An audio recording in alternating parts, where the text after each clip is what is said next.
Hello everyone, আমরা মাধ্যমিকের physical science বা ভৌতবিজ্ঞানের এভিটি এর টেস্ট পেপার আমরা সলভ করছিলাম, রাইট? তো 76 নম্বর পেজের এমসিকিউ কিন্তু আমরা সলভ করেছি। আজকে আমরা 1 নম্বরের কোশ্চেনগুলো দেখব। দেখো, এখানে খুবই ইম্পর্টেন্ট কোশ্চেন দিয়েছে এবং খুবই কনসেপচুয়াল কোশ্চেন কিন্তু এখানে দিয়েছে। তোমাকে প্রত্যেকটা জিনিস তোমাকে বুঝতে হবে। হ্যাঁ, দেখো ফার্স্ট কোশ্চেনটা কি বলছে। বলছে বায়ুমণ্ডলের কোন স্তরে ভ্যান অ্যালেন বিকিরণ বলয় দেখা যায়। আগের দিনও দিয়েছিল, তাহলে এই কোয়েশ্চেনটা কিন্তু খুবই ইম্পর্টেন্ট। হ্যাঁ, তাহলে ভ্যান অ্যালেন বিকিরণ দেখা যায় কোথায়? ম্যাগনেটোস্ফিয়ারে। ক্লিয়ার হয়েছে? ম্যাগনেটোস্ফিয়ার। তাহলে ম্যাগনেটোস্ফিয়ারে ভ্যান অ্যালেন বিকিরণ কিন্তু দেখা যায়। আচ্ছা, মানে বলয়টা। সেকেন্ড কোয়েশ্চেনটা কি বলছে? বলছে ওজোন মণ্ডলের ওজোন গ্যাসের ঘনত্ব কোন এককে পরিমাপ করা হয়। তাহলে ওজোন গ্যাসের ঘনত্ব মানে ওজোন স্তরে যে ওজোন গ্যাস, সেই ওজোন গ্যাসের যে ডেন্সিটি তুমি কোন এককে মেজার করবে, সেটাকে বলা হয় ডপসন ইউনিট, DU, অথবা বলতে পারো তুমি ডপসন ইউনিট। ওকে, ডপসন ইউনিট, এটা তুমি বলতে পারো।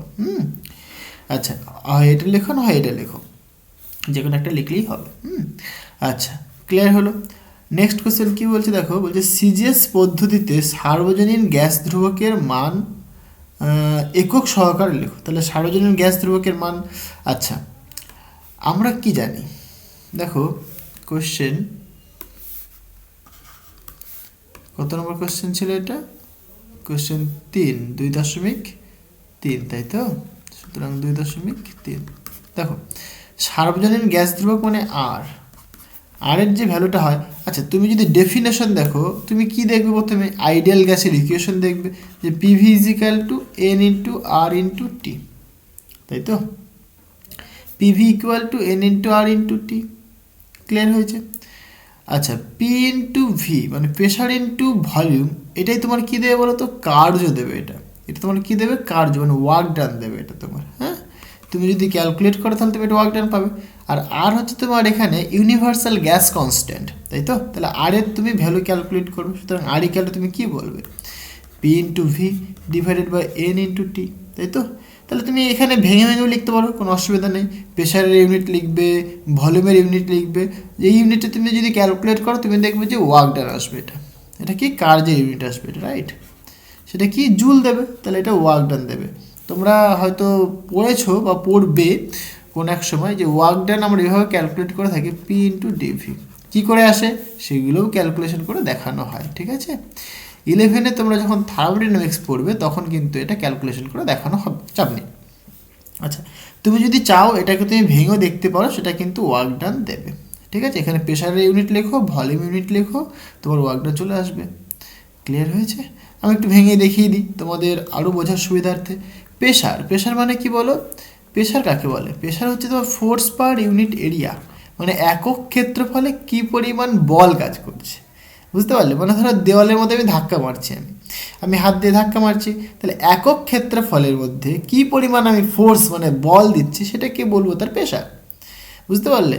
এখান থেকে তুমি অনেক জিনিস বুঝতে পারবে। তোমার যদি এরিয়া যদি বড় হয় তাহলে প্রেশার কিন্তু কম হবে, এরিয়া কম হলে পরে প্রেশার কিন্তু বেশি হয় বাবা। বুঝতে পারলে? তাহলে এরিয়া কম, যেরকম দেখো যে ছুরি দিয়ে কিন্তু আমরা খুব সহজেই শশা বলো, টমেটো বলো, আলু বলো কাটতে পারি, তাই না? কেন? কারণ দেখবে যে ছুরিটা তার যে ধারালো যে স্থানটা, সেটা কিন্তু প্রচুর এরিয়াটা কম হয়, তাই না? এরিয়া কম হওয়ার দরুন কী হচ্ছে? প্রেশারটা বেশি কাজ করছে। ফোর্স কিন্তু কনস্ট্যান্ট, বাট প্রেশার বেশি লাগছে, তার জন্য ইজিলি কেটে যায়। কিন্তু সেটা যদি ভোঁতা হতো, মানে উল্টো সাইড দিয়ে যদি আমি কাটার চেষ্টা করতাম, তাহলে কিন্তু কাটতে পারতাম না। কেন কাটতে পারতাম না? কারণ এরিয়াটা বড়। এবার এরিয়া বড় হলে পরে প্রেশারটা কী হয়? কম হয়, তাই নয় কি? ফোর্স তুমি একে দিচ্ছ কিন্তু কাটবে না, তার কি প্রেশার কম। হ্যাঁ, এগুলো তোমরা অনেক কিছু হয়তো জানো। তোমরা দেখবে যে একটা পেরেকের ওপর তুমি দাঁড়াতে পারবে না, বা একটা পেরেকের ওপর তুমি বেলুন রাখলে বেলুনটা ফেটে যাবে। কিন্তু তুমি অনেকগুলো যদি পেরেক একসাথে রাখো, ঠিক আছে, তার উপর যদি তুমি বেলুন রাখো, বেলুন রেখে তুমি যাতা দিলেও বেলুনটা ফাটবে না। আমার একটা শর্ট ভিডিও আছে, তোমরা কিন্তু দেখে নিতে পারো, যে বেলুনটাকে অনেকগুলো পেরেকের উপর আমি রেখেছি, যাতা দিচ্ছি জোরে, কিন্তু বেলুনটা ফাটছে না। কেন? কারণ কি? এরিয়াটা বেড়ে গেছে বাবা। এরিয়া বেড়ে যাওয়ার দরুন কী হয়েছে? প্রেশারটা কমে গেছে। তাহলে প্রেশার কমে গেলে পরে কি ফাটবে না। বুঝতে পারলে? আচ্ছা, যাই হোক, তাহলে প্রেশারের ডেফিনেশন বুঝলাম, ফোর্স পার ইউনিট এরিয়া। তাহলে ফোর্সের ইউনিট কি বলো? ফোর্স মানে নিউটন, সুতরাং তুমি এখানে লিখবে নিউটন পার এরিয়া মানে metre to the power -2, right. এখানে ভিটা কি? ভিটা হচ্ছে তোমার ভলিউম, ভলিউম মানে মিটার কিউব লিখবে তুমি, ডিভাইডেড বাই এন হচ্ছে তোমার নাম্বার, তাই না, নাম্বার অফ মোল। তাই যে নাম্বার অফ মোল সেটাকে আমরা মোল দিয়ে লিখে থাকি, MOL মোল, ওকে, ইন্টু টি হচ্ছে তোমার টেম্পারেচার, এটাকে আমরা কেলভিন স্কেলে লিখলাম, আমরা এই কেলভিন লিখলাম, ওকে। তাহলে এখান থেকে কি আসবে দেখো, নিউটন, দেখো এখানে m টু দি পাওয়ার -2, এখানে m টু দি পাওয়ার 3, তাহলে কাটাকাটি করলে মানে আমরা যদি যোগ করে তাহলে কি মানে একটা 1 থাকবে, তাহলে newton into metre, right, divided by mole into kelvin. Clear হয়েছে? এই যে নিউটন ইন্টু মিটার লিখলাম, এটা কি বাবা? এটাই তো কার্য, তাই না? তাহলে কার্যকে আমরা কি লিখতে পারি? জুল লিখতে পারি, বাই মোল ইন্টু কেলভিন। তাহলে আমি যদি উপরে লিখি তাহলে কি লিখবো? Joule into mole to the power -1 kelvin to the power -1। এইটা হচ্ছে তোমার কি সার্বজনীন যে গ্যাস ধ্রুবক তার ইউনিট ইন এসআই সিস্টেম, ঠিক আছে। কোশ্চেন তোমাকে বোধ হয় সিজে সিস্টেম বলেছে, এটা কিন্তু এসআই সিস্টেমে এটা, ওকে। ক্লিয়ার হয়েছে? তোমরা এই যে এটা লিখলাম না, এখানে যে লিখে দিলাম, যে হচ্ছে তোমার জুল মানে ওয়ার্ক ডান কাকে বলে? ওয়ার্ক ডান মানে ফোর্স ইন্টু ডিসপ্লেসমেন্ট, এগুলো হয়তো পড়োনি। ফোর্স ইন্টু ডিসপ্লেসমেন্টকে আমরা ওয়ার্ক ডান বলে থাকি, ঠিক আছে। ফোর্সের ইউনিট তোমার নিউটন, ডিসপ্লেসমেন্ট মানে একটা মানে সরণ, তার ইউনিট কী হবে? মিটার হবে। এসআই সিস্টেম বললে পরে তাহলে এটাকে আমরা কার্যকে আমরা এক কথায় জুল বলে থাকি। যাই হোক, এটা তুমি কি পাচ্ছ? এসআই সিস্টেমে পাচ্ছ। তুমি যদি এটাকেই সিজেস সিস্টেমে দেখো তাহলে তুমি কি করবে? জুলটা কনভার্ট হয়ে আর্গ হয়ে যাবে, তাই না কি? তাহলে তুমি সিজেস সিস্টেমে যদি লেখো, সিজেস সিস্টেমে লিখলে পরে তুমি এটাই লিখবে erg mole to the power -1 kelvin to the power -1, okay. তাহলে যে আর্গ আর জুল তার মধ্যে একটা রিলেশন রয়েছে, সেটাও তোমাকে জানতে হবে। 1 joule equal to 10 to the power -7 erg, এগুলো তোমরা নিশ্চয়ই জানো। তারপরে 1 newton equal to 10 to the power -5 dyne. এই কিছু জিনিস তোমাদেরকে একটু মনে রাখতে হবে, ওকে। তাহলে এখানে তুমি বসিয়ে দিলে হয়ে যাবে। এবার দেখো আর এর যে ভ্যালুটা পাওয়া যায় এরকম হয় 8.314 joule mole to the power -1 kelvin to the power -1, okay. এটা আমি এসআই সিস্টেমে লিখলাম, this is for SI system, okay. আমি যদি এটাকে সিজেস সিস্টেমে লিখতে চাই তাহলে কি জুলটাকে আর্গে কনভার্ট করতে হবে, তাই নয় কি? তাহলে এটাকে তুমি তখন লিখবে যে 8.314 ইন্টু 10 টু দি পাওয়ার -7, কারণ জুলটা আর্গ হয়ে গেল।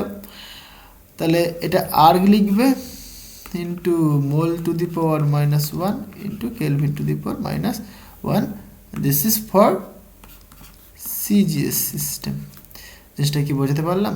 এই আর কিছুই না, একদম সিম্পল জিনিস। ইউনিট কি করে আসলো, এটা কি করে কি হয়, সব কিছু বুঝিয়ে দিলাম। আচ্ছা, নেক্সট কোশ্চেন দেখো এবার। আচ্ছা, এসআই পদ্ধতিতে মানে অথবার কোশ্চেন, এসআই পদ্ধতিতে বলছে গ্যাসের প্রমাণ চাপের মান কত? প্রমাণ চাপ, তাই না, স্ট্যান্ডার্ড প্রেশার, সেটা কি হয় বলো তো? এটিএম হয়। তাহলে এবার বলেছে এসআই সিস্টেমে কত হবে? তাহলে কোশ্চেন বোধ হয় এটা 2.4 হবে, তাই না? Question number 2.4। স্ট্যান্ডার্ড প্রেশার মানে তুমি বুঝবে সেটা কি? 1 এটিএম। 1 এটিএম, 1 এটিএম কাকে বলে? 76 সেন্টিমিটার পারস্তম্ভের চাপকে বলে, তাই না? 76 সেন্টিমিটার এইচজি, এটাকে বলা হচ্ছে 1 এটিএম। সিম্পলি কথা 1 এটিএম। এটাকে যদি তুমি ভাঙো তাহলে কি আসে? 76 ইন্টু পারদের ডেন্সিটি মানে প্রেশার কাকে বলে? প্রেশার মানে তুমি পাবে রো ইন্টু জি ইন্টু এইচ, সিম্পলি এটার ডেফিনেশন। রো হচ্ছে গিয়ে ডেন্সিটি, এখানে যেহেতু পারদ নিয়েছো তাহলে পারদের ডেন্সিটি লিখবে তুমি। পারদের ডেন্সিটি কত হয়? 13.6 হয়, ওকে। আর জি জি হচ্ছে তোমার অ্যাক্সেলারেশন ডিউ টু গ্র্যাভিটি, মানে অভিকর্ষজ ত্বরণ। আমরা যেটা ধরে থাকি মানে যেহেতু এটা সিজের সিস্টেমে বলছি তাই 980 ধরবো আমি, তাই না? জের ভ্যালু তোমরা তো সবাই জানো 9.8 metre per second square. But আমি যদি সিজের সিস্টেমে লিখি তাহলে 980 into centimetre per second square, তাই না? কারণ কি 1 মিটার ইকুয়াল টু 100 সেন্টিমিটার, এগুলো তো জানি আমরা। তাহলে মিটারের জায়গায় আমি কি সেন্টিমিটার লিখবো, তাহলে কি 100 দিয়ে মাল্টিপ্লাই করতে হবে, তাহলে 100 দিয়ে মাল্টিপ্লাই করার জন্য এই দুটো ঘর শূন্য এদিকে চলে আসলো। ওকে, আচ্ছা বুঝলাম। তাহলে এটা যদি ক্যালকুলেশন করা হয়, এটাকে যদি ক্যালকুলেশন করে তুমি একটা ভ্যালু পাবে, তুমি এটা কত আসবে, এটা তখন কিন্তু এটা দেখো দেখো সিজিএস সিস্টেমে রয়েছে, তাহলে এটা হবে ডাইন পার সেন্টিমিটার স্কোয়ার। এবার বলবো এটা কী করে লিখলাম, দেখো প্রেশারের ডেফিনেশন তুমি জানো, একটু আগে দেখালাম। প্রেশার মানে কি, ফোর্স পার ইউনিট এরিয়া। আমি যদি সিজিএস সিস্টেমে প্রেশারের ইউনিট দেখতে চাই তাহলে কি বলবো, ফোর্সের ইউনিট দেখবো আগে। ফোর্স কি সিজিএস সিস্টেমে ডাইন হয়, সুতরাং ডাইন লিখবো। এরিয়া কি হয় বাবা, সেন্টিমিটার হবে, সেন্টিমিটার স্কোয়ার হবে, তাই না? যেহেতু সিজিএস সিস্টেম তাহলে সেন্টিমিটার স্কোয়ার লিখবো। এটাকে আমি ভাগ আকারে যদি লিখি তাহলে আমি এরকম লিখবো, বাই সেন্টিমিটার স্কোয়ার, অথবা সেন্টিমিটার টু দি পাওয়ার -2, মানে ইন্টু আকারে লিখলে পরে কোনো অসুবিধা নেই।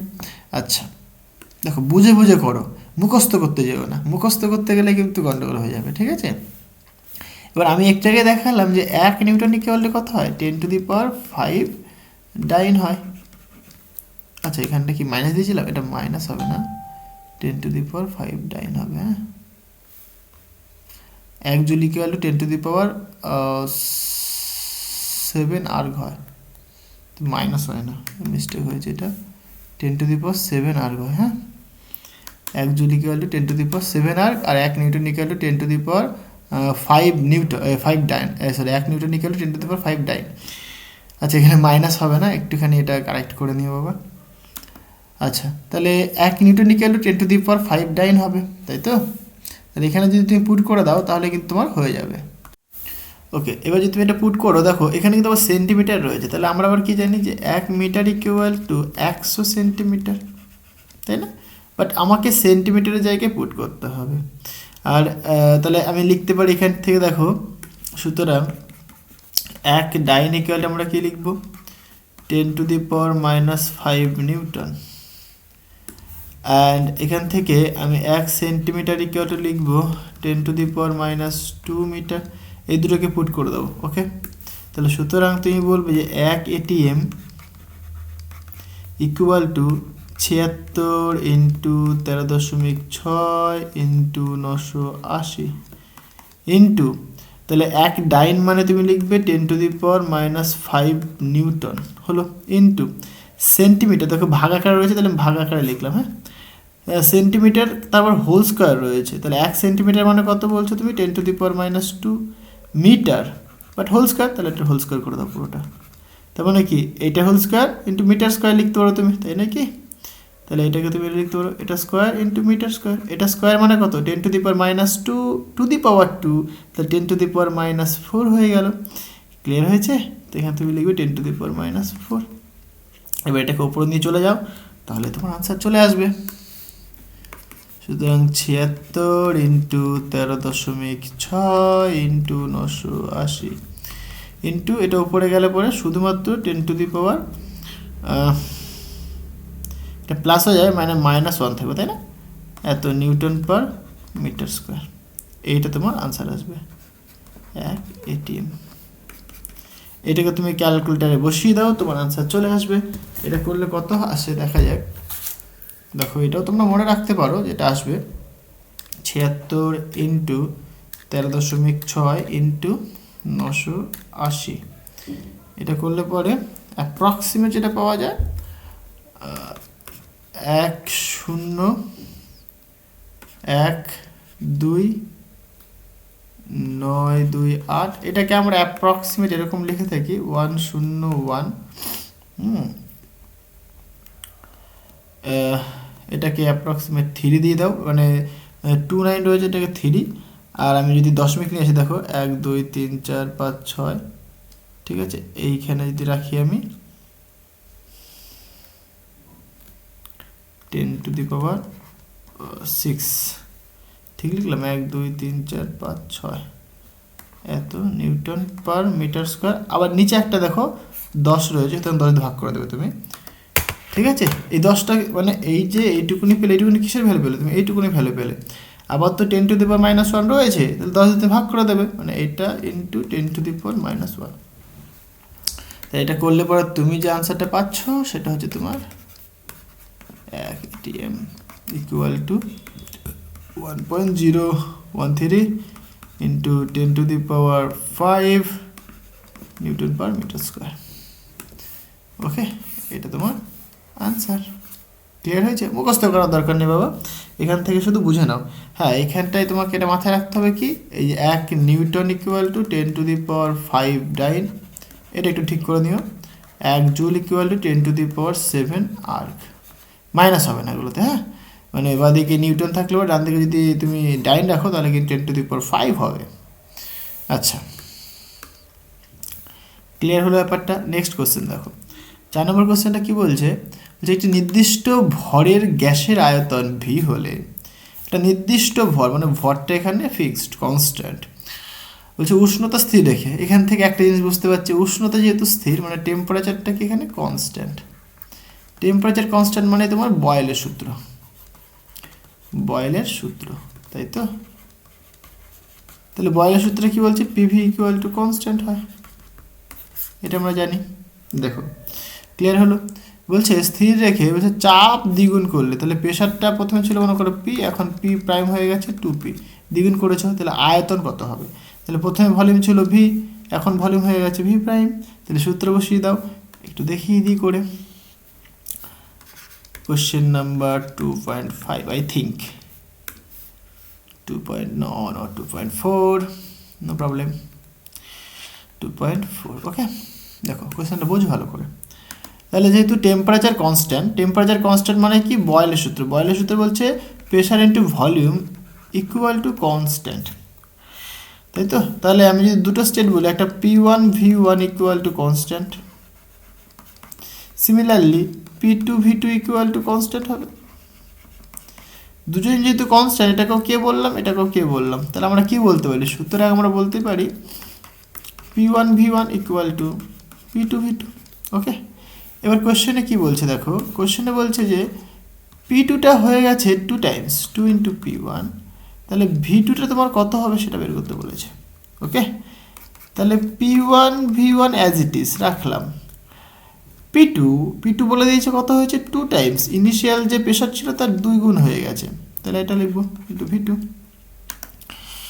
এইখানে দেখো জাস্ট কিছুই না, তাহলে পরে P1 V1 equal to 2 into P1 V2, তাহলে এই যে P1 এবারটা কেটে গেল, তাহলে এখান থেকে কি আসছে V2 equal to V1/2।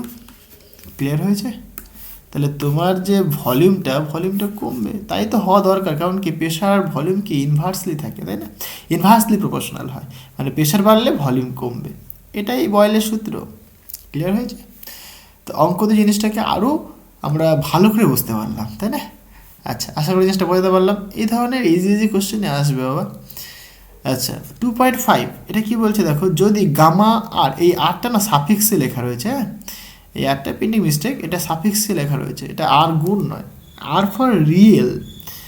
Real মানে তুমি এখানে পড়লে বুঝতে পারবে, আমি বলছি। আর যে গামা এটাও কিন্তু সাফিক্সে রয়েছে, মানে এরকম গামা সাফিক্সে আর, গামা সাফিক্সে এ।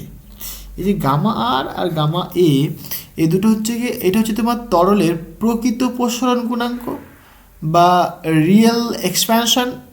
ওকে, মানে রিয়েল কোইফিশিয়েন্ট অফ এক্সপ্যানশন।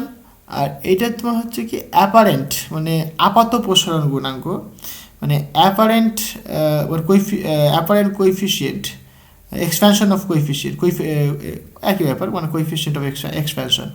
ওকে, যথাক্রমে তরলের প্রকৃত প্রসারণ বললাম এটা, বলছে তবে এদের মধ্যে কোনটির মান সব থেকে বেশি। একটা রিলেশন তোমরা জানো, মনে আছে কি তোমাদের? আমি হয়তো আগের দিনও জিনিসটাকে এক্সপ্লেন করেছিলাম। 2.5 হবে এটা। দেখো আগে বুঝতে হবে আপাত প্রসারণ গুণাঙ্ক কাকে বলে আর প্রকৃত প্রসারণ গুণাঙ্ক কাকে বলে। একটা রিয়েল একটা অ্যাপারেন্ট।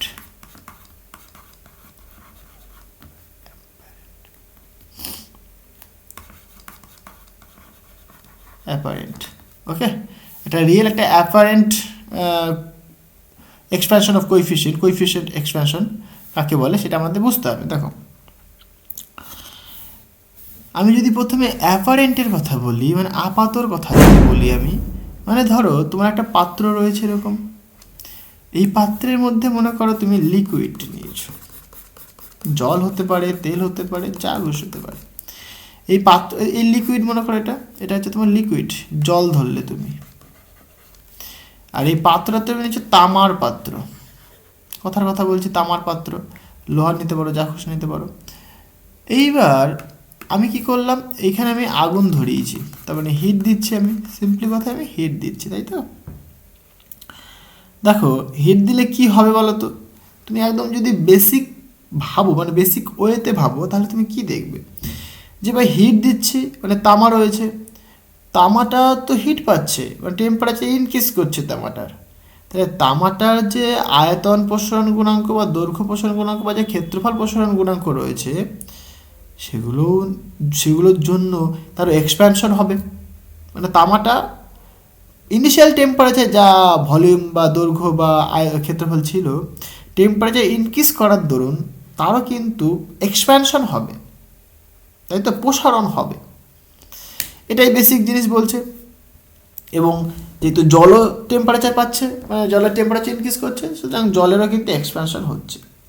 এবার আপাতত কখন বলবো, যখন তুমি এই তামার এক্সপ্যানশনটাকে তুমি যখন অ্যাভয়েড করবে, মানে তুমি তামার এক্সপ্যানশনটা তুমি দেখছোই না, মানে কঠিন পদার্থটার এক্সপ্যানশন তুমি দেখছোই না, নেগলেক্ট করে দিচ্ছ, শুধুমাত্র তুমি কি জলের এক্সপ্যানশনটা দেখছো, তখন সেটাকে তুমি বলবে কি আপাত বা apparent expansion of coefficient of expansion. Clear হয়েছে? মানে আপাত প্রসারণ গুণাঙ্ক যখন তুমি শুধুমাত্র জলের দেখবে, মানে তামার যে প্রসারণ গুণাঙ্ক সেটাকে তুমি নেগলেক্ট করবে, অ্যাভয়েড করবে, তখন সেটাকে বলা হয় আপাত।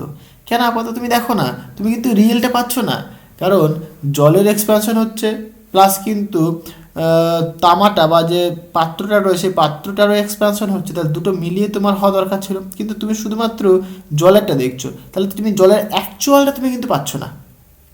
কারণ কি, তুমি তো ভাই তামারটাকে ধরলেই না, কারণ অ্যাকচুয়ালি কি হয়, লিকুইডের যে প্রসারণটা সেটা কি সাধারণত কঠিনের থেকে বেশি হয়, তাই কঠিনের প্রসারণটা আমাদের চোখে পড়ে না, এটাই মেন বক্তব্য। ঠিক আছে, তুমি যখন মানে চোখে পড়লো না, তারপরে তুমি সেটাকে তুমি অ্যাভয়েড করলে, তখন সেটাকে তুমি বলবে আপাত প্রসারণ গুণাঙ্ক।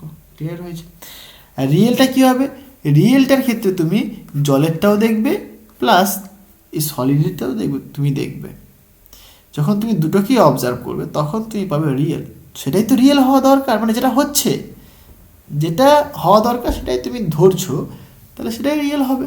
তাহলে রিয়েলের ক্ষেত্রে তুমি লিখবে, তাহলে দেখো রিয়েলের ক্ষেত্রে তুমি কী বুঝতে পারলে, যে এটা আয়তন প্রসারণ গুণাঙ্ক রিয়েল, সেটা হওয়া দরকার কি, তাহলে একটা আপাত হওয়া দরকার প্লাস এই যে তামাটার মানে যে পাত্রটা তুমি নিচ্ছ সেই পাত্রটা মেটালটার, ঠিক আছে, সেটাকে তুমি কি দেবে, তুমি এটা কিছু দাও, মেটাল এম দিয়ে দাও, ওকে, তাহলে সলিড এস দিতে পারো, কোনো অসুবিধা নেই। তাহলে এইটা তুমি পাচ্ছ, এটা তোমার একটা রিলেশন।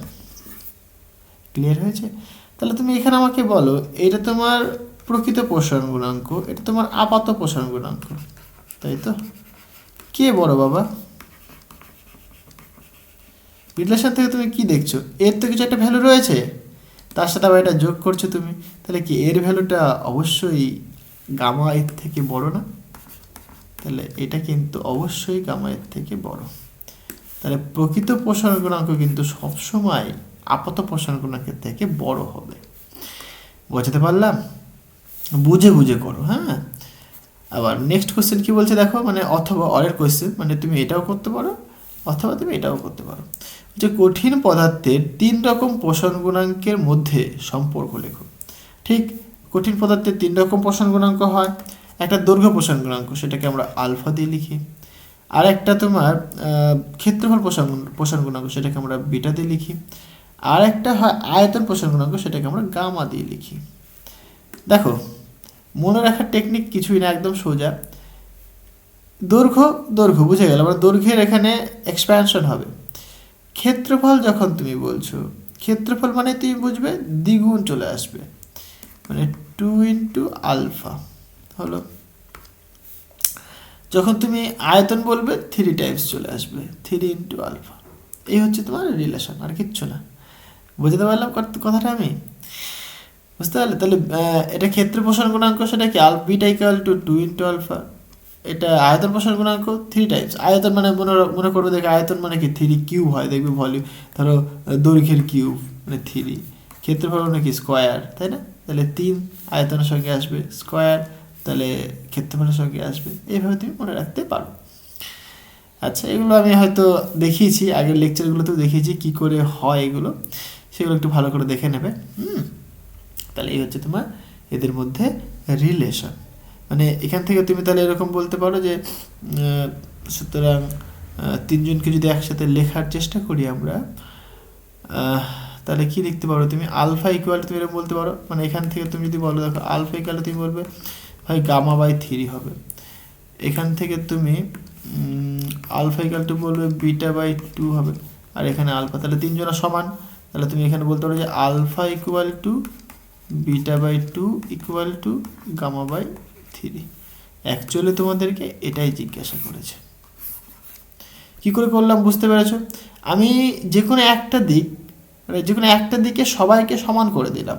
দেখো আমি বাঁ দিকে সবাইকে কি আলফা রেখেছি, এর আলফা, তার alpha equal to beta by 2 লিখলাম, এর alpha equal to gamma by 3 লিখলাম। তাহলে বাদিকে আলফা, এর বাদিকে আলফা, এর বাদিকে আলফা, তাহলে তিনজনাই কিন্তু আলফার সাথে সমান। তাহলে আলফা ইকুয়ালটা আমরা লিখতে পারি বিটা বাই 2 একটা, গামা বাই 3 একটা। বুঝতে পারলে? এটাই তোমার আনসার, এটা তোমাকে জানতে চেয়েছে। আচ্ছা, নেক্সট কোয়েশ্চেন দেখো, কি 6 নম্বর কোয়েশ্চেন বলছে একটি অবতল দর্পণের বক্রতা ব্যাসার্ধ এত সেন্টিমিটার। এটা অবতল দর্পণ যার বক্রতা ব্যাসার্ধ মানে তোমার 8টা বলে দিয়েছে, কত? 20 সেন্টিমিটার। কি বলেছে ভাই? ফোকাস দৈর্ঘ্য, তাহলে এফ, তাহলে এফ আর আর মানে বক্রতা ব্যাসার্ধ আর যে ফোকাস দৈর্ঘ্য, তার মধ্যে একটা রিলেশন রয়েছে। এটা কী হয়? F equal to R by 2 অথবা R equal to 2 into F. তাহলে আর মানে কত? 20, তাহলে 20 বাই 2 করলে কত হয়? 10 সেন্টিমিটার হবে। হয়ে গেল উত্তর, আর কিছুই নেই। তাহলে ফোকাস দৈর্ঘ্য কত হবে? 10 সেন্টিমিটার হবে। বুঝতে পারলে? আচ্ছা, নেক্সট কোশ্চেন কি বলছে দেখো, বলছে মায়োপিয়া জনিত ত্রুটি দূর করতে চশমায় কি ধরনের লেন্স ব্যবহার করবে? আগের দিন হয়তো পড়েছিলাম হাইপারমেট্রোপিয়া, তাই না? এবার মায়োপিয়া দিয়েছে। তাহলে এই যে দুটো কনসেপ্ট, এই দুটো কনসেপ্ট তোমাকে ভালো করে বুঝে নিতে হবে। তাহলে কি যেটাই দিক না কেন তুমি করতে পারবে। ক্লিয়ার হয়েছে? মানে যখন ধরো তুমি ওর কাছে এটা আসলো, মানে এটা আসলো মানে শুধু এটাই পড়বে তা কিন্তু নয়। পড়ার টেকনিকটা এরকম হওয়া উচিত যে ধরো মায়োপিয়া আসলো, তখন তো মাথায় স্ট্রাইক করবে যে মায়োপিয়া রয়েছে, হাইপারমেট্রোপিয়া রয়েছে, বাইফোকাল রয়েছে। তাহলে এই যে তিনটে বা মেনলি দুটোই বলি আমি যদি, হ্যাঁ, মানে মায়োপিয়া আর হাইপারমেট্রোপিয়া, এই দুটোকে তুমি তখনই ভালো করে তৈরি করে নাও। ঠিক আছে? মায়োপিয়ার বাংলাটা হচ্ছে তোমার স্বল্প দৃষ্টি ত্রুটি, তাই তো? আর হাইপারমেট্রোপিয়া মানে দীর্ঘ দৃষ্টি ত্রুটি। ক্লিয়ার হয়েছে? তাহলে এই যে কথার মধ্যে তোমাকে বুঝতে হবে স্বল্প দৃষ্টি ত্রুটি মানে কি? কাছের জিনিস সে ভালো করে দেখতে পায় না। স্বল্প দৃষ্টি ত্রুটি, স্বল্প দৃষ্টি মানে কি? কাছের জিনিস, ত্রুটি মানে এরার, মানে কাছের জিনিস সে ভালো করে দেখতে পায় না। বুঝতে পারলে? মানে ঘটনা ঠিক এরকম, দেখো 2.7, তাই তো? কোশ্চেন নাম্বার 2.7, মানে ওর প্রবলেমটা হচ্ছে তোমার ধরো সরি, এইটা তোমার চোখ, এটা চোখের লেন্স, আমাদের যে চোখে সবসময় কি একটা উত্তর লেন্স রয়েছে। এইটা তোমার রেটিনা, যেখানে মানে এটা পর্দা ভাবতে পারো তুমি, যেখানে এসে প্রতিবিম্বটা মানে মানে মিলিত হবে আর কি। ঠিক আছে? মানে মিলিত হয়ে এখানে তোমার ছবি বা ইমেজ দেবে তোমাকে। ঘটনাটা কি হলো দেখো, ভালো করে বোঝো। এই তো লেন্স এটা, মানে এইখানে মনে করো, মানে ধরো এরকম বোঝাই আমি, ধরো এখান থেকে এইটুকুনি 25 সেন্টিমিটার, রাইট? তাহলে একটা সুস্থ স্বাভাবিক ব্যক্তির ক্ষেত্রে নিকটতম যে দূরত্ব হয় সেটা কত হয়? 25 সেন্টিমিটার হয়।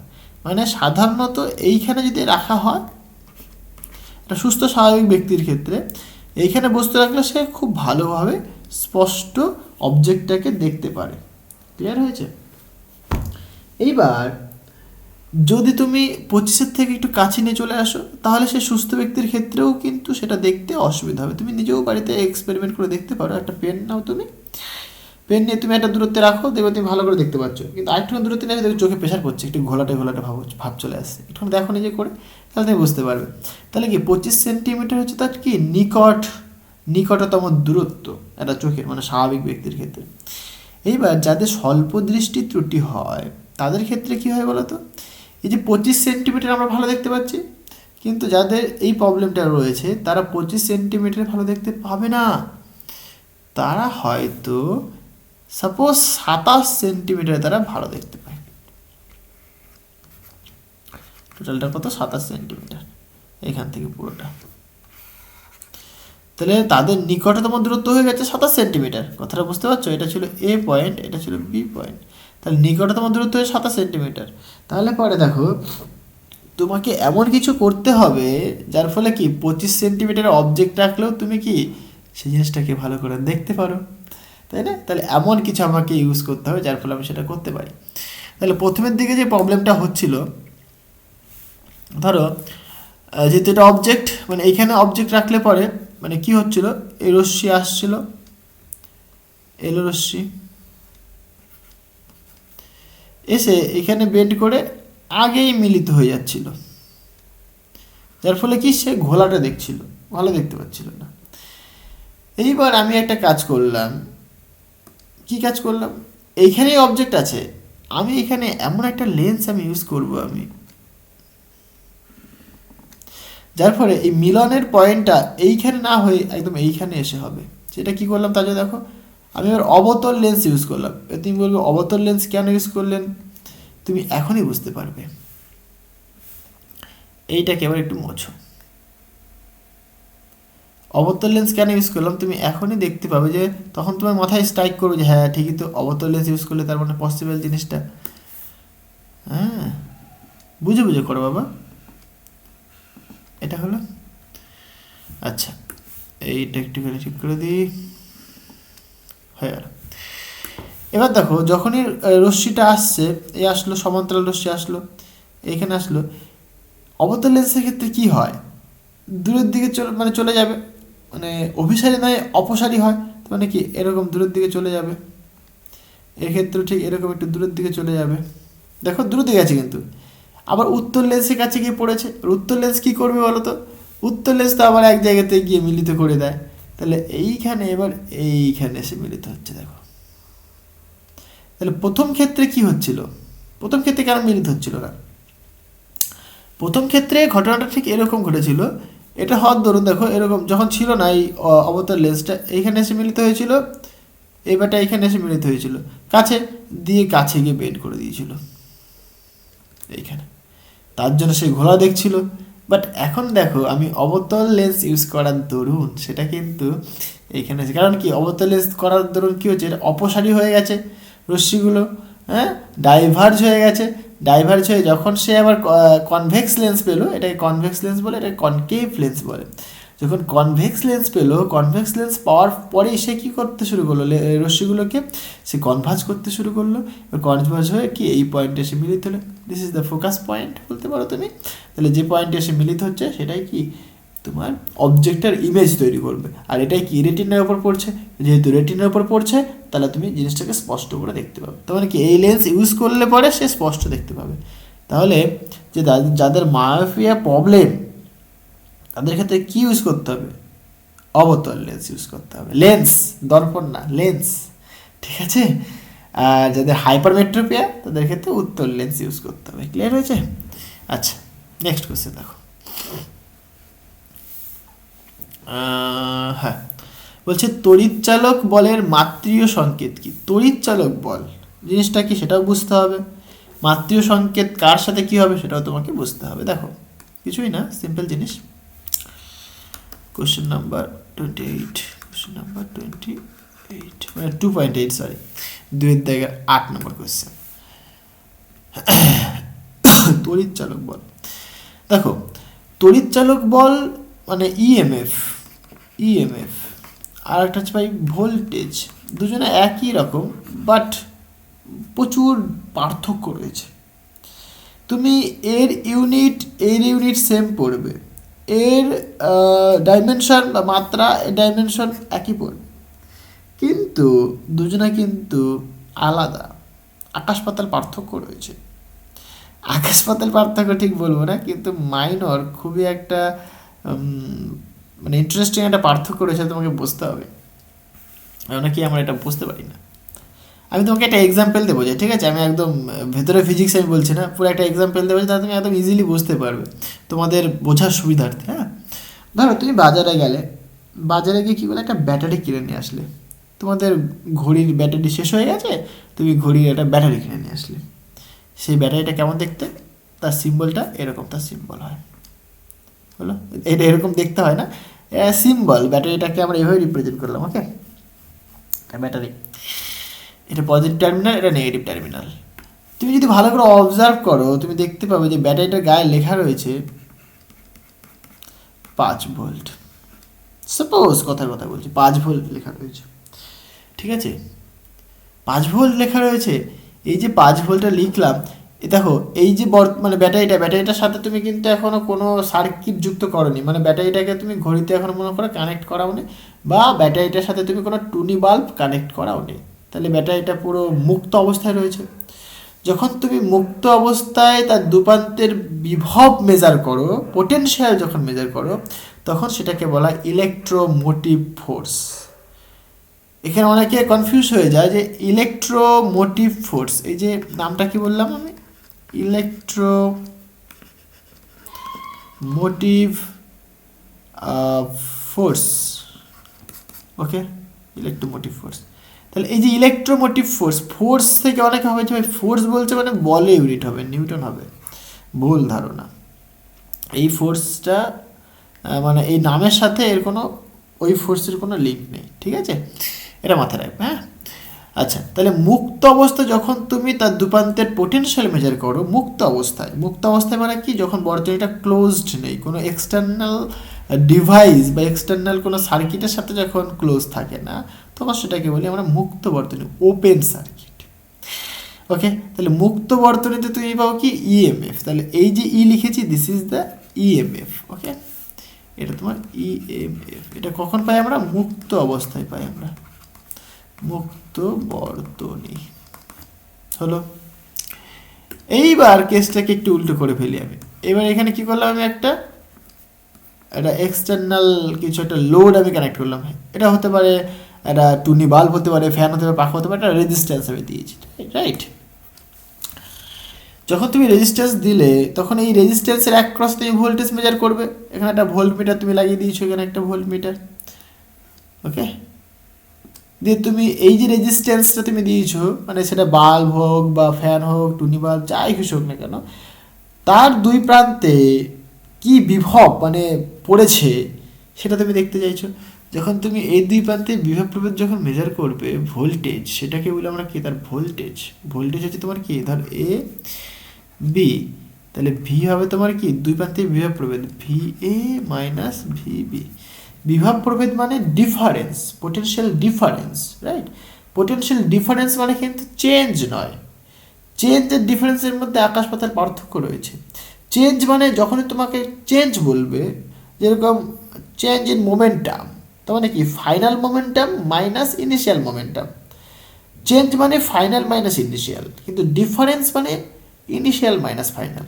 অ্যাকচুয়ালি তাও নয়, ডিফারেন্স মানে হায়ার মাইনাস লোয়ার, এইটা মেন ডেফিনেশন। ক্লিয়ার হয়েছে? এই জিনিসগুলো তোমাদের একটুখানি ক্লিয়ার করে রাখতে হবে, এগুলো বেসিক জিনিস, কিছুই না, জানো নিশ্চয়ই।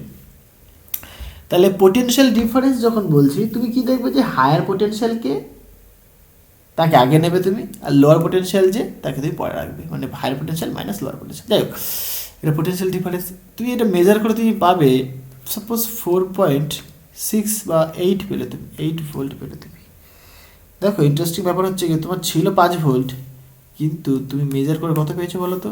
কিছুটা কম পেয়েছো, তাই না? এইটাকে বলা হয় ভোল্টেজ, এটাকে বলা হয় ইএমএফ বা তড়িৎ চালক বল। এই ভোল্টেজ সবসময় তুমি পাবে ক্লোজড বর্তনীতে, মানে বদ্ধ বর্তনীতে। অলওয়েজ ভোল্টেজ তুমি সবসময় কি বদ্ধ বর্তনীতে পাবে, মানে ক্লোজ সার্কিটে পাবে তুমি। ক্লিয়ার হয়েছে? এইটুকুনি ডিফারেন্স। আর এখান থেকে একটা সংজ্ঞাও তোমরা হয়তো জানো, E equal to V plus I into R হয়। এই যে আর মানে এই যে ব্যাটারিটার ভেতরে হতেই পারে কিছু রেজিস্ট্যান্স রয়েছে, সেই রেজিস্ট্যান্সের দরুন কিছু পরিমাণ ভোল্টেজ লস করে যায়, ঠিক আছে? কিছু পরিমাণ ভোল্টেজ লস করে, তাই এটাকে বলি আমরা কি, মানে এই যে কম হচ্ছে, কমটা কেন হচ্ছে? এই যে আয়ারের জন্য হয়। আয়ারটাকে বলা হয় নষ্ট ভোল্ট, এটাকে বলা হয় কি লস্ট ভোল্ট, বা বাংলায় বলে নষ্ট ভোল্ট। মানে এখান থেকে তুমি যদি ভি ইকুয়াল টু লেখো, সেটা হয় ই মাইনাস আই ইন্টু আর। তাহলে এই ব্যাটারিটার ভেতরে যে তরল পদার্থগুলো রয়েছে, তড়িৎ বিশ্লেষক পদার্থগুলো রয়েছে, তাদের তো কিছু রেজিস্ট্যান্স রয়েছে বাবা, তার জন্য কি কিছু পরিমাণ ভোল্টেজ নষ্ট হয়ে যায়। সেই নষ্ট হওয়ার দরুন কি, দেখো এটা 5 মাইনাস সামথিং হয়, কিছু একটা সাপোজ হয় 2 ধরলাম আমি, তার দরুন কী হচ্ছে দেখো ভোল্টেজটা তুমি কম পাচ্ছ, তুমি সেটা কি 4.8 পাচ্ছ তুমি। বাট এটাও ভোল্টেজ, এটাও ভোল্টেজ, দুটোই ভোল্টেজ, মানে ইউনিটটা কি ভোল্টই হবে। ওকে, ইএমএফ এর ইউনিটও ভোল্ট হবে, ভোল্টেজ ইউনিটও ভোল্টই হবে, মানে দুজনের ইউনিট ডাইমেনশন সেম হবে। এবার ডাইমেনশন দেখা যাক, আমাদের ডাইমেনশন বের করতে বলেছে, এতক্ষণ আমরা ডেফিনেশন শিখলাম, বুঝলাম। ওকে, একটু হয়তো লেন্দি হয়ে যাচ্ছে জিনিসগুলো, কিন্তু বুঝে বুঝে করো। দেখো ভোল্টেজ কাকে বলে? ভোল্টেজ মানে কি, একক আধানকে ইনফাইনাইট থেকে নিয়ে আসতে যে পরিমাণ কার্য করতে হয় সেটাকে বলা হয় ভোল্টেজ। ক্লিয়ার হয়েছে? তুমি যেহেতু ডাইমেনশন চেক করবে, ইউনিট তুমি ভোল্ট বলবে, নো প্রবলেম, ভোল্ট, VOLT বা সিম্পলি ভি। ইএমএফ এর ক্ষেত্রেও ভোল্ট, ভোল্টেজের ক্ষেত্রেও ভোল্ট। ডাইমেনশন দেখো এবার। তাহলে কার্য মানে কি বললাম? Force into displacement by charge. আচ্ছা, চার্জের কিন্তু কোনো ডাইমেনশন মানে কি করে করবে? চার্জ তো কোনো ফান্ডামেন্টাল কোয়ান্টিটি নয়। তাহলে আমরা কি জানি? কারেন্ট জানি আমরা। আই ইজ ইকাল টু কী হয় বলো? কিউ বাই টি হয়। তাহলে কিউ ইকাল তুমি কি লিখবে? আই ইন্টু টি লিখবে, তাই তো? F into S divided by I into T. তাহলে এফ হচ্ছে তোমার ফোর্স, তাহলে এর যে ডাইমেনশন হয় F is equal to mass into acceleration. মাসের ডাইমেনশন এম হয়। অ্যাক্সেলারেশন মানে কি তোমার? অ্যাক্সেলারেশন বলো ভেলোসিটি বাই টাইম। ভেলোসিটি মানে কি? ডিস্টেন্স বাই টাইম, তাই তো? তাহলে ভেলোসিটি মানে আবার ডিস্টেন্স বাই টাইম। তাহলে আলটিমেট তুমি কি লিখবে তুমি বলো? মানে আমি যদি ইন জেনারেল এরকম লিখতাম, তাহলে d2s বাই dt স্কয়ার, তাই তো? তাহলে এম মানে এ মানে তুমি লিখবে, দেখো এ মানে তুমি লিখবে মানে মানে এরকম তুমি ভেঙে ভেঙে করো, কোনো অসুবিধা নাই আমার। তাহলে এম ভি মানে তুমি বলবে এস, আর দুটোটি থাকবে, আর একটি আসলো। তাহলে এম মানে কত? এম।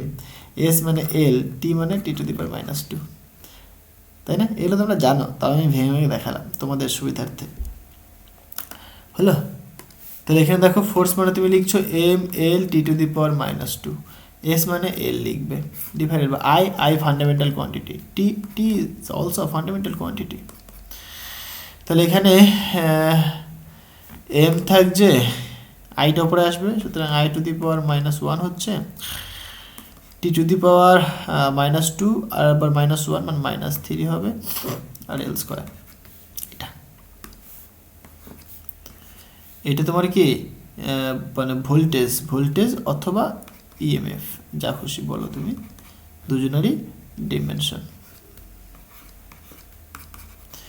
জিনিসটা বুঝতে পারলাম? তাহলে এই হচ্ছে তোমার গল্প। আচ্ছা, এবার কি বলছে নেক্সট কোয়েশ্চেনটা, মানে অথবার কোয়েশ্চেন বলছে সিএফএল এর ফুল ফর্ম কি? Compact fluorescent lamp. স্পেলিংটা একটুখানি মাথায় রাখবে, 2-3 বার প্র্যাকটিস করবে। কি সিএফএল, কম্প্যাক্ট, আর নাহলে পরে বাংলায় লিখবে ফ্লুorescent, SCENT, ফ্লুorescent ল্যাম্প, LAMP। সি মানে এটাকে আমি এরকম দেখাই, সব সি এফ এল, এই যে এর থেকে সি নিয়েছে, এর থেকে এফ নিয়েছে, এর থেকে এল নিয়েছে, তো সিএফএল বলা হয়ে থাকে। ঠিক আছে, একটা ল্যাম্প মানে মানে লাইট আর কি, ঠিক আছে, টিউব লাইট আগে খুব ইউজ করা হতো, এখন তো এলইডি চলে এসছে, এখন আমরা সব এলইডি ইউজ করি। আগে এটাকে খুব খুব ইউজ করা হতো, আমাদের তো ছিল আগে, এখন কম দেখা যায়, ইউজ হয় অনেক জায়গায়, ইউজ হয় না তা না, বাট এলইডিতে কি খরচটা কম, তো তাই বেশিরভাগ লোক এখন এলইডি ইউজ করে। এলইডি পড়েছে কিনা জানি না, পড়বে নিশ্চয়ই আস্তে আস্তে। আচ্ছা, ফিউজ তার কাকে বলে? ফিউজ তারকে বলছে মূল বর্তনীতে কিভাবে সংযুক্ত করা হয়। আমরা পুরো ডিটেলস শিখবো। তাহলে ফিউজ তার কি, কি দিয়ে তৈরি হয়, কেন তাকে মূল বর্তনীতে কিভাবে যুক্ত করা হয়, সব কিছু।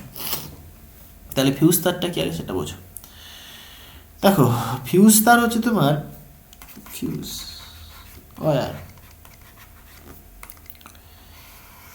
ফিউজ তারটা কি দিয়ে তৈরি করা হয়? টিন নেওয়া হয় আর লেড মানে সীসা নেওয়া হয়। টিন আর সীসার যে সংকর ধাতু, এটাকে বলা হয়ে থাকে ফিউজ তার।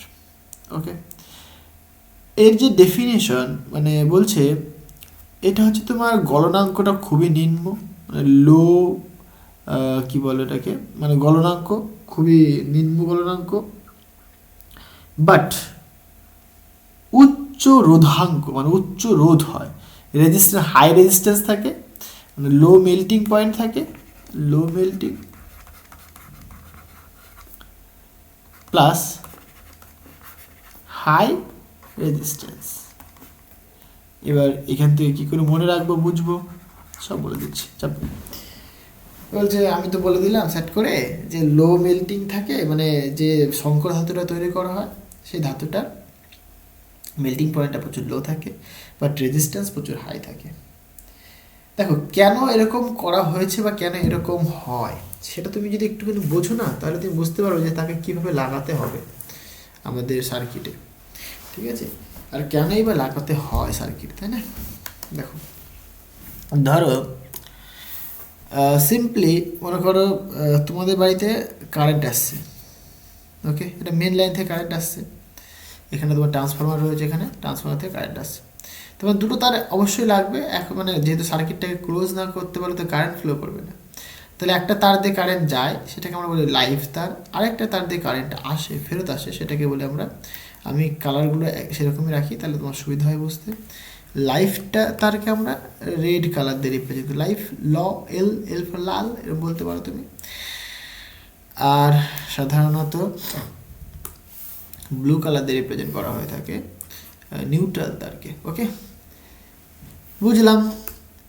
এইবার তোমার বাড়িতে একটা মিটার লাগিয়েছো, সেই মিটারের পাশে মিটার লাগিয়েছো, মিটারের পাশে তুমি দেখবে একটা ফিউজ, মানে মিটারের মধ্যেই অ্যাকচুয়ালি ফিউজ তার লাগানো হয়ে থাকে। ফিউজ তারটা কেন লাগানো হয় দেখো, ওকে, দিয়ে তুমি এখানে একটা কিছু একটা বাল্ব ফাল্ব বা কোনো একটা রেজিস্ট্যান্স দিয়ে দিচ্ছ, তুমি জ্বালাবে। ঘটনা ঠিক এরকম হয়, ধরো এই ট্রান্সফরমার থেকে হতেই পারে এরকম কিছু একটা ঘটনা ঘটে গেল যার ধরুন কী হচ্ছে এর মধ্যে দিয়ে প্রচুর হাই পরিমাণ কারেন্ট পাস করছে, হাই পরিমাণ কারেন্ট পাস করছে এর মধ্যে দিয়ে। মনে করো প্রথমে এটা ছিল না, যদি হাই পরিমাণ যদি কারেন্ট পাস করে, এবার এই বাল্বটা অত কারেন্ট নিতে পারে না, তার ফলে কি হবে, বাল্বটা নষ্ট হয়ে যাবে। শুধুমাত্র বাল্ব নষ্ট হয়ে যাবে তাই নয়, এরকম ঘটনা ঘটতে পারে যদি ফিউজ তার না থাকে। ধরো এনি হাউ প্রচুর হাই পরিমাণ কারেন্ট ফ্লো করতে শুরু করলো ওয়্যার দিয়ে, দিয়ে তোমার বাড়িতে সমস্ত যাবতীয় যে ইলেকট্রনিক্স ডিভাইসগুলো কারেন্টের সাথে কানেক্ট করা হয়েছে সেগুলো নষ্ট হয়ে যাবে, নষ্ট হয়ে আগুন ধরে যেতে পারে, আগুন ধরে গিয়ে বাড়িতে বিপদ হয়ে যেতে পারে হাই পরিমাণ কারেন্ট চলে আসলে। এইবার এই যে হাই অ্যামাউন্টের যে কারেন্ট, এইটাকে আমার ভাই বাধা দিতে হবে, আসতে বাধা দিতে হবে। এমন আমি সিস্টেম করে রাখবো হাই পরিমাণ কারেন্ট আসলে পরে সার্কিটটা ব্রেক হয়ে যাবে, যাতে আর কারেন্টের দিক দিয়ে না যেতে পারে। তাহলে এমন কিছু করতে হবে আমাকে। তার জন্য আমি এখানে কি করলাম দেখো, তার জন্য এখানে আমি একটা কী করলাম, একটা ফিউজ তারকে নিয়ে এসে লাগিয়ে দিলাম, সেটাকে সিরিজে লাগাচ্ছি।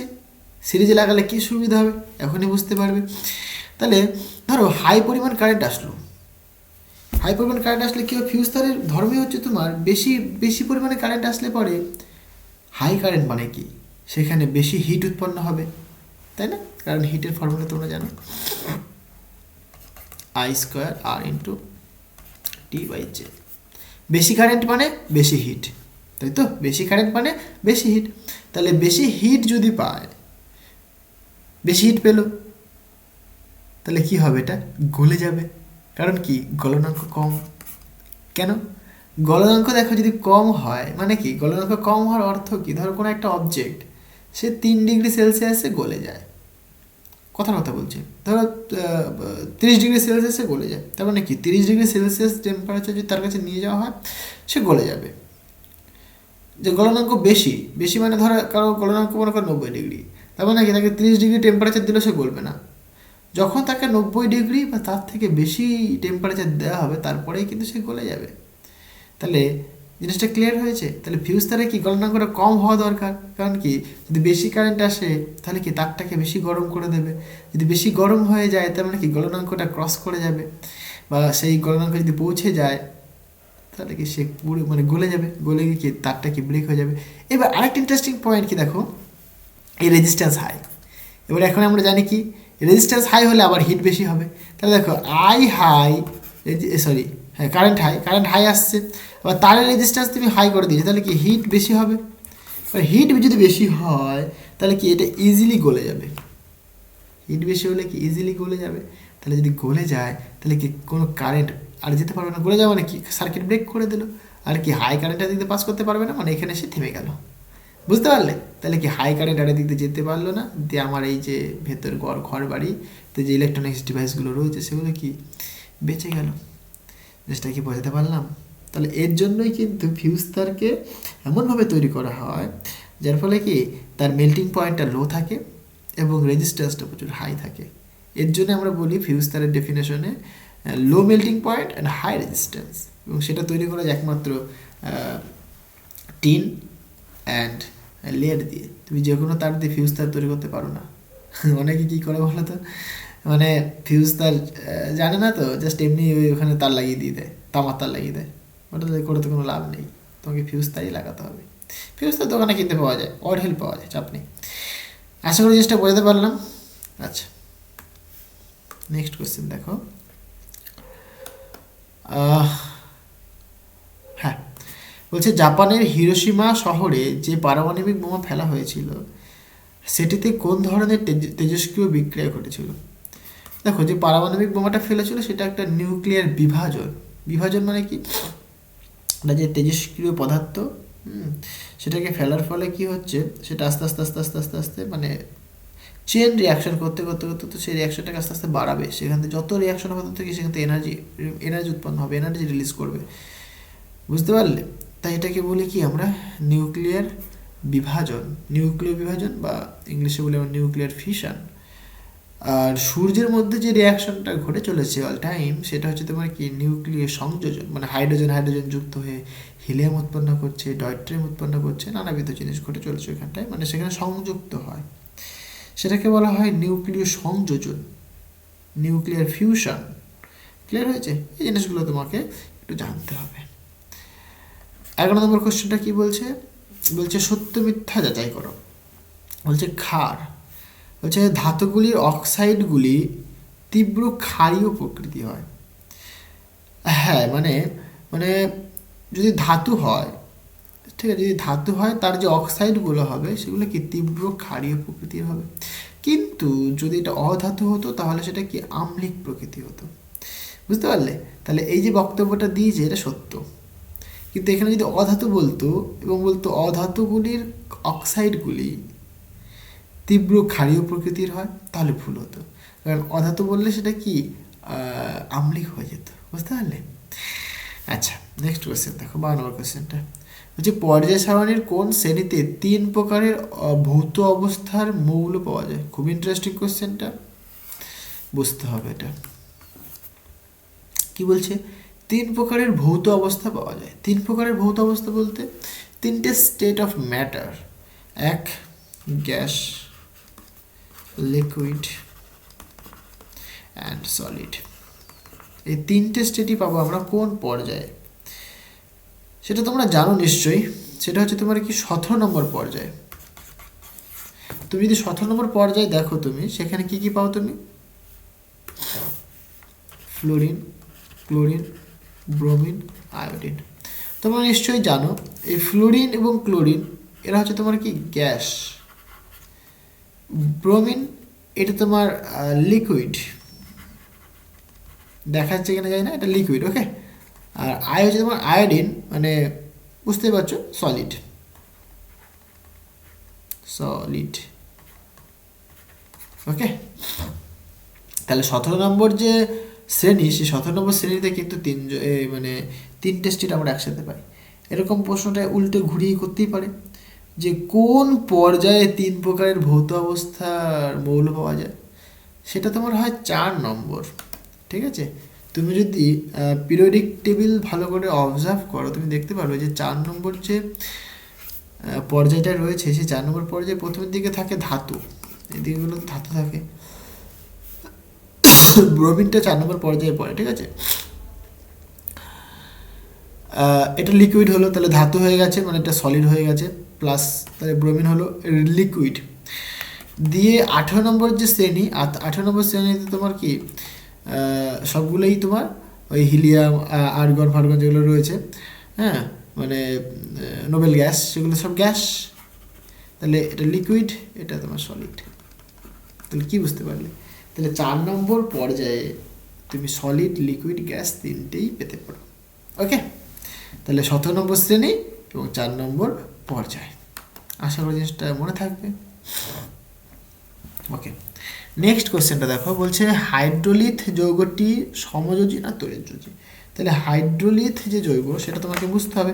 এবার হাইড্রোলিথ হয়তো তোমরা পড়োনি সেইভাবে, বাট হাইড্রোলিথকে আমরা বলে থাকি ক্যালসিয়াম মানে হাইড্রাইড, মানে এরকম, এটার যে সংকেতটা হয়ে থাকে Ca, ক্যালসিয়াম হাইড্রাইড, মানে H2, ওকে, ক্যালসিয়াম হাইড্রাইড।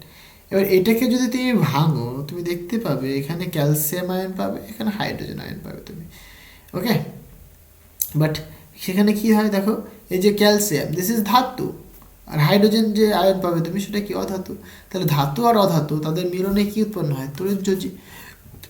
তাহলে এই যৌগটি যেটা উৎপন্ন করে সেটা কি তড়িৎযোজী উৎপন্ন করবে, ওকে। এখানে দেখো একটু করে মিলিয়ে দিই, নেসলার বিকারক তোমার ডি, অয়েল অফ ভিট্রিয়াল এটা এই যে সালফিউরিক অ্যাসিডকে বলা হয়ে থাকে, H2SO4 মানে সি। লোহার একটি খনিজ FeS2 হবে। আর নাইট্রিক অ্যাসিডের শনাক্তকরণে ব্যবহৃত যৌগ সেটা তোমার এ হবে, ঠিক আছে, FeSO4। এটা হয়তো তোমাদের বইতে নেই, এটা তোমরা 11 কি 12-এ তোমরা এটা পড়বে, এটা ঠিক আছে। নাইট্রিক অ্যাসিডের শনাক্তকরণ করা হয় কোন যৌগ দিয়ে, সেটা কি FeSO4। যাই হোক, আর বেশি কোশ্চেন নেই। দেখো 15 নম্বর যে কোশ্চেনটা, সেটা কি বলছে, 1 ফ্যারাডে ইকুয়াল টু কত কুলম্ব।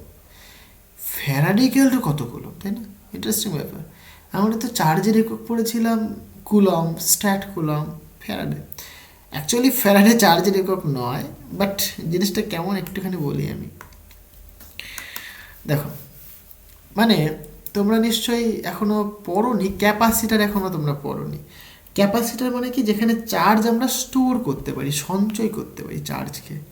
মানে ব্যাটারিতে যেরকম কি চার্জ থাকে, মানে চার্জ দিলাম অনেকক্ষণ চার্জ থাকে, সঞ্চয় হয়ে থাকে, ক্যাপাসিটারও কাইন্ড অফ ওই রকমই। বাট ক্যাপাসিটারে কি হয়, চার্জটা কিছুটা পরিমাণ স্টোর হয়ে থাকলো, তুমি সেটা যদি ইউজ করো সেটা তাৎক্ষণিকভাবে মানে এক্সপোনেনশিয়ালি মানে সেটা কি ডিকে করে যায়, ঠিক আছে। যাই হোক, আমি ভেতরের দিকে যাচ্ছি না। সো সেখানে একটা ডেফিনেশন পড়ি আমরা, যে ক্যাপাসিটারের যে ক্যাপাসিট্যান্স মানে ধারকের যে ধারকত্ব, চার্জ ধারণ করার ক্ষমতা, বাংলায় বলতে গেলে চার্জ ধারণ করার ক্ষমতা। ধর একটা বোতল নিলাম, বোতলে কি জল ধারণ করবে, তাহলে সেই বোতলে জল ধারণ করার ক্ষমতা কতখানি, বুঝতে পারলে সেই জিনিসটা, মানে যে ক্যাপাসিটারে কতখানি যে চার্জ ধারণ করবে, স্টোর করবে, তার যে ক্ষমতা, সেটাকে আমরা ক্যাপাসিট্যান্স বলি। আমরা ফিজিক্যালি বলছি জিনিসটাকে আমি। ক্যাপাসিট্যান্সের ডেফিনেশন বলছে charge by voltage, C = Q/V, simply, okay. এই যে ক্যাপাসিট্যান্স লিখলাম, এই ক্যাপাসিট্যান্সের ইউনিট হচ্ছে তোমার ফ্যারাডে। ক্যাপাসিট্যান্সের ইউনিট হচ্ছে তোমার ফ্যারাডে, এফ দিয়ে রিপ্রেজেন্ট করা হয়ে থাকে।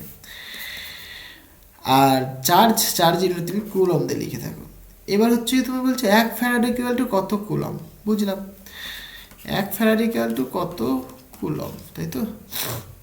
দেখো 1 ফ্যারাডে যে ডেফিনেশন সেটা বলছে যে 1 মোল যদি তুমি ইলেকট্রন কনসিডার করো, 1 মোল ইলেকট্রন, কিছুই না, ডেফিনেশন একদম ইজি ডেফিনেশন। 1 মোল কি ইলেকট্রন নিচ্ছ তুমি, 1 মোল ইলেকট্রনের চার্জটাকে বলা হচ্ছে 1 Faraday. Charge of is called 1 Faraday. তাহলে 1 মোল, এবার 1 মোল মানে আমরা কি জানি বলো তো, 1 মোল মানে অ্যাভোগাড্রো সংখ্যা 6.023 10⁻23, অনেকে এখানে 2 লেখে, নো প্রবলেম। তাহলে এতগুলো ইলেকট্রনের যে চার্জ হবে সেটাকে বলো তুমি 1 ফ্যারাডে। এবার আমরা একটা ইলেকট্রনের চার্জ জানি, বলো একটা ইলেকট্রনের যে চার্জ হয় সেটা কত হয়, 1.6 × 10⁻⁻19 কুলম। তাহলে এতগুলো চার্জ কতখানি হবে রে বাবা, এতগুলো ইলেকট্রনের চার্জ মানে 6.023 × 10⁻23 গুলো ইলেকট্রনের চার্জ কত হবে, তাহলে গুণ করো তুমি, এত ইন্টু 6.023 × 10⁻23 কুলম। এটা ক্যালকুলেশন করো, ক্যালকুলেশন করে একটা ভ্যালু আসবে এরকম অ্যাপ্রক্সিমেট একটা ভ্যালু আসে 96300 সামথিং কিছু একটা আসে, বোধ হয় 368 এরকম আসে, এরকম ভ্যালু আসে। এটাকে আমরা রাউন্ড অফ করে আমরা মানে সাধারণত এরকম ধরা হয়, এটাকে এত কুলম, 96500 ধরা হয়ে থাকে। এটা তুমি লিখতে পারো, অসুবিধা কিছু নেই, বা এটাও তুমি লিখতে পারো, অ্যাকচুয়ালটাও লিখতে পারো, কোনো অসুবিধা নেই। ক্যালকুলেশন কী করে করতে হয় দেখিয়ে দিলাম, ঠিক আছে। মানে 1 ফ্যারাডে ইকুয়াল টু কত কুলম হয় সেটা কিন্তু আমি ক্যালকুলেশন করে দেখিয়ে দেবো, আশা করি বুঝতে পেরেছো। আচ্ছা, নেক্সট কোশ্চেনটা দেখো, বলছে একটি মৃদু তড়িৎ বিশ্লেষ্যের উদাহরণ দাও। তাহলে প্রথমে জানতে হয় মৃদু তড়িৎ বিশ্লেষ্য কাকে বলে, তাই না। মৃদু তড়িৎ বিশ্লেষ্য মানে যেসব তড়িৎ বিশ্লেষ্য পদার্থকে কোনো একটা দ্রবণে তুমি দিলে, দ্রবণে ঢাললে, জলের মধ্যে ঢালছো সাপোজ, ঢালার ফলে সে যদি সম্পূর্ণভাবে আয়নিত না হয়, তখন সেই সব মানে তড়িৎ বিশ্লেষ্য পদার্থকে বলে থাকি আমরা মৃদু তড়িৎ বিশ্লেষ্য পদার্থ, মানে সম্পূর্ণরূপে আয়নিত হবে না। যেরকম কি আছে, কি বলে এটাকে, অ্যাসিটিক অ্যাসিড রয়েছে, অ্যাসিটিক অ্যাসিড CH3COOH, তারপরে NH4OH রয়েছে, ঠিক আছে।